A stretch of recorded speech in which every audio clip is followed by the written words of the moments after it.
السلام علیکم ورحمۃ اللہ وبرکاتہ۔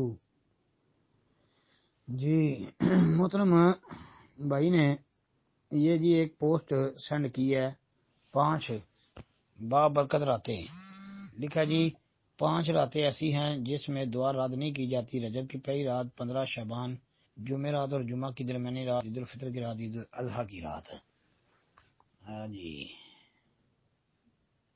اچھا، کہتے ہیں جی کیا یہ حدیث صحیح ہے؟ وضاحت فرما دیں۔ اچھا محترم بھائی، یہ روایت ثابت ہی نہیں ہے۔ ابو امامہ باخلی رضی اللہ تعالیٰ عنہ کے حوالے سے ایک روایت اس طرح کی پیش کی جاتی ہے کہ 5 راتوں میں دعا رد نہیں ہوتی۔ مرفوع روایت ہے یہ کہ رجب کی پہلی رات، شعبان کی 15ویں رات، جمعے کی رات، عید الفطر کی رات اور قربانی کی رات یہ آتی ہے، لیکن یہ بھائی روایت ہی موضوع ہے، من گھڑت ہے۔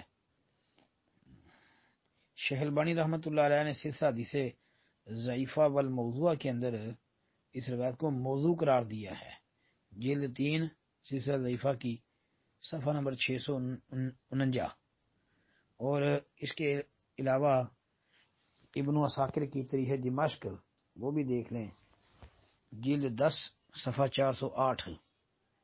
سند میں جی کذاب راوی موجود ہے جی، ابراہیم بن ابی یحییٰ اور بندار بن عمر، یہ دونوں جھوٹے کذاب تھے، تو اس لیے روایت من گڑت ہے جی، ثابت نہیں ہے۔ السلام علیکم ورحمۃ اللہ۔